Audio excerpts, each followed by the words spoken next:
Happy Monday to you guys. Welcome to some trucking diaries. We've had a busy, we only worked Monday and Tuesday last week. It was a busy Monday and Tuesday. And my days off were busy too, because, you know, we got back Tuesday, had a band concert. I guess you consider it just a concert. It wasn't really a competition. We didn't get back till late Tuesday night. Wednesday, I don't remember what I had to do Wednesday. I had stuff going on Wednesday that I had to get done. Oh yeah, I put an alternator on a car at some point. Yeah, I did that Wednesday. I had to put another alternator on my wife's car. I mean, Thursday and Friday I was doing tires and brakes on the truck. Friday night raced. Saturday didn't really have a lot going on other than some yard work, and kind of still ended up with a late day Saturday. And yesterday wasn't no different, but had a horse competition yesterday too, so it's late weekend. So we're gonna get rolling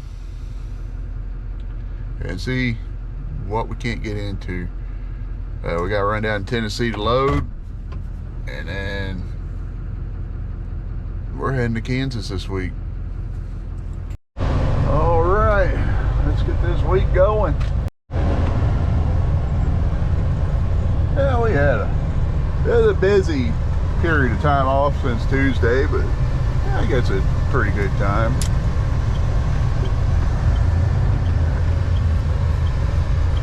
Friday I jumped in the old Thunder Chicken and ended up pulling off a heat race win, and I had one heck of a battle for first in the feature, but old age, I guess, got me. I was telling a buddy of mine, Jason, that actually owns the car I was driving, I said, even the Hulk fell down to Andre the Giant. Let's pull across the street here, get loaded. And I all messed up. I went in there and told them I was going to Hutchinson, Kansas. I'm going to Lawrence, Kansas. I don't know why I was thinking Hutchinson. All right, let's roll out of here.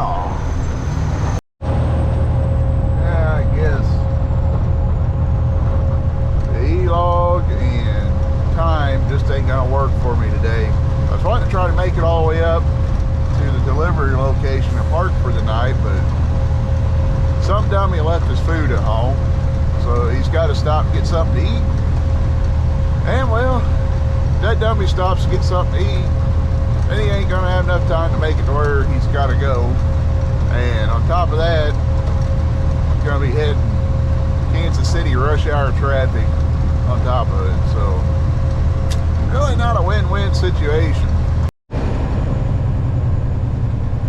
Now, we ain't been to the Set Brothers since they got done with all this destruction here.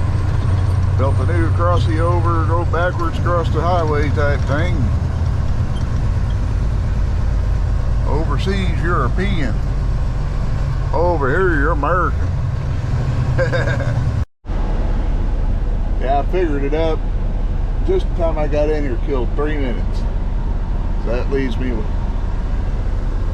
in order for me to get out of here and get over where I'm delivering at, that leaves me like absolutely no time whatsoever. So I did park up front.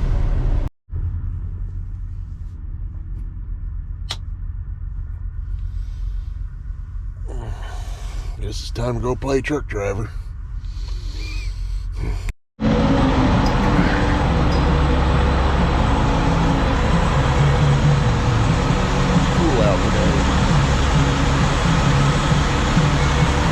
Very cool.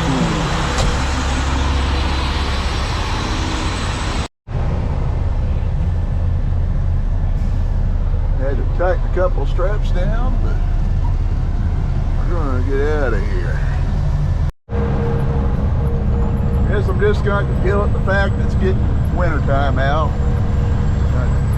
Up in the dark, stop in the dark. nice thing about Google Maps is when it's dark out and you can't really see what you're doing, you can glance over and see what Google Maps is showing you. It's not 100% foolproof, but it works. Let's head out of here. See where to leave junk cars at.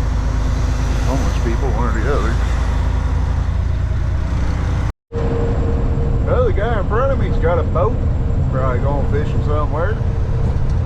Or anybody down here on the Lake Ozark fishing. But here, Hunter Bridge.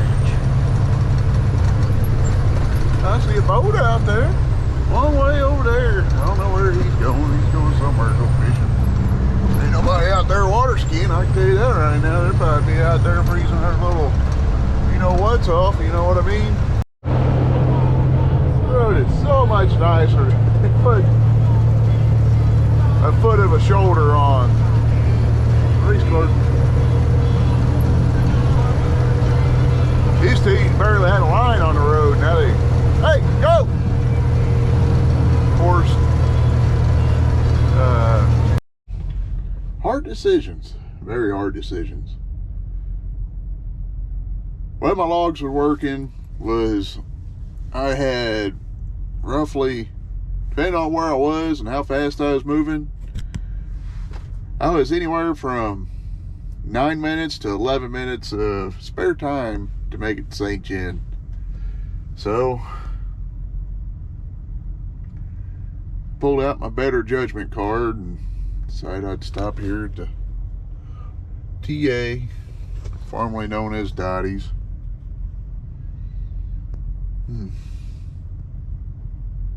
Can't call it Dottie's no more. Just call it the TA. They might have Dottie's restaurant, but it still ain't Dottie's. It's a TA restaurant.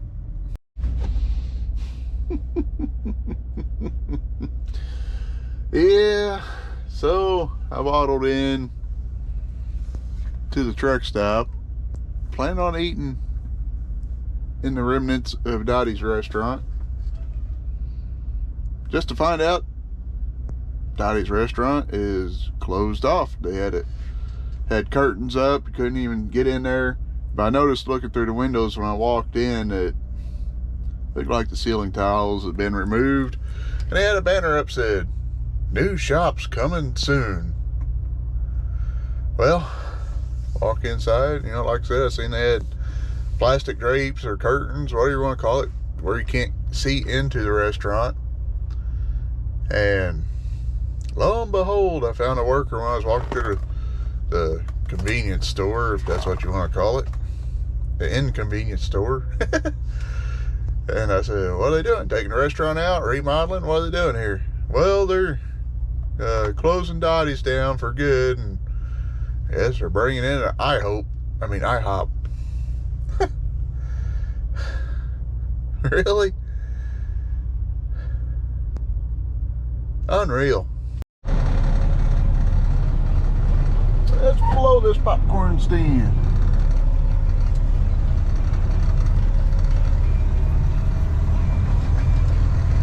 I know, I'm still kind of upset there. You know, even though TA has ruined Dottie's, I'm probably just as upset that they are taking it out and putting IHOP in.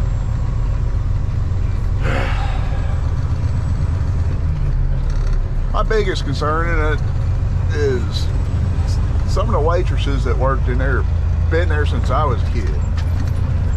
And my biggest concern would be whether or not, you know, they keep them, and then they might just say adios, vaya comidos, and, you know, just take up retirement or whatever. But one of the big things I see TA doing is putting a bigger focus on your family travelers, or your four-wheelers and stuff. It seems like they just let their trucker amenities go to crap. And the thing is, you know, I'm not just TA bashing. TA used to be my favorite truck stops, you know, the chain truck stops to stop at. I know I keep throwing TA out like it's a small mom and pop place coming in and destroying things, but really it's part of the big corporate monster.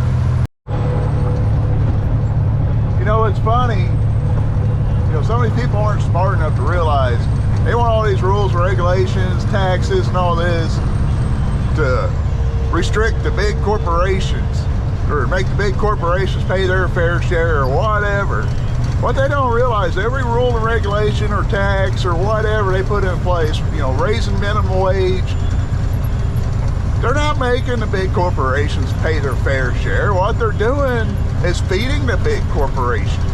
And I say that because, you know, your small mom and pop places, they can only hang on for so long.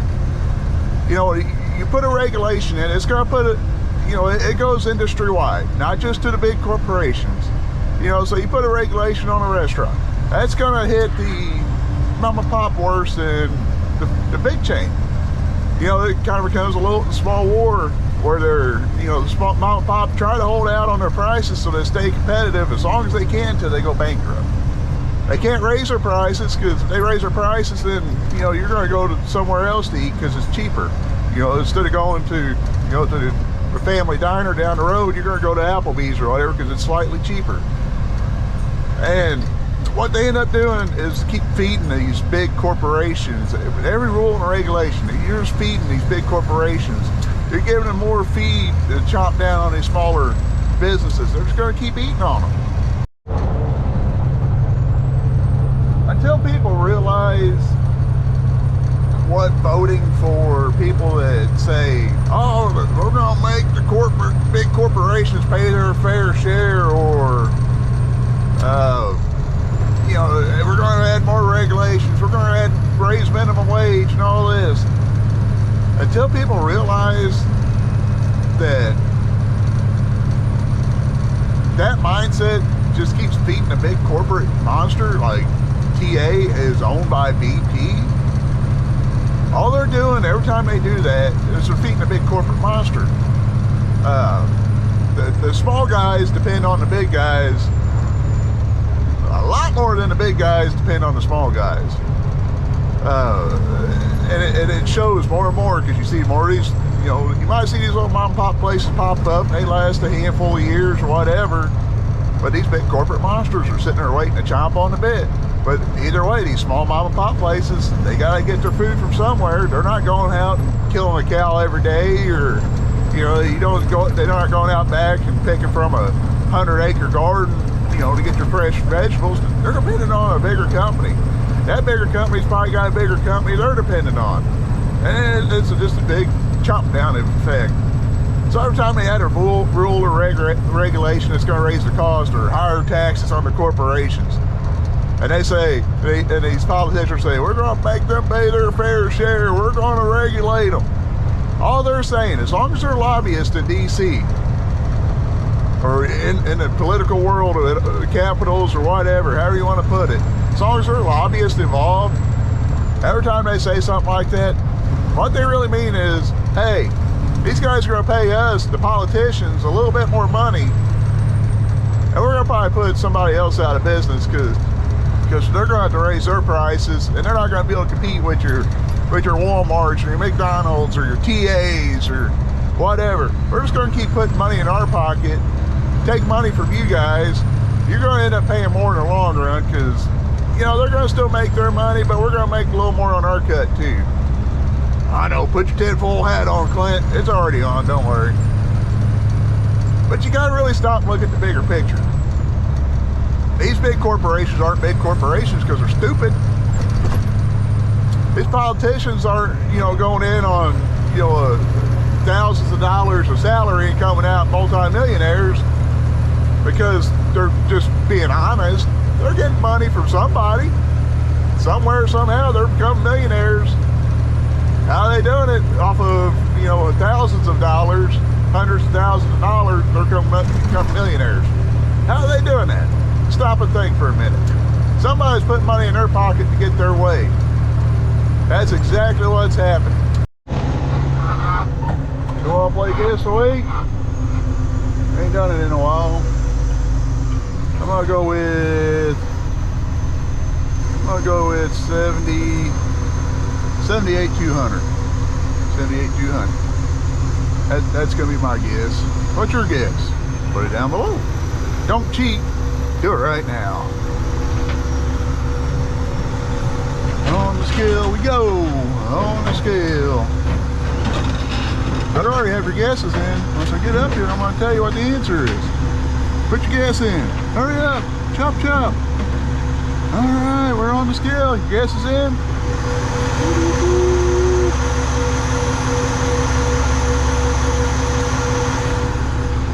You ready? The answer is 78,840.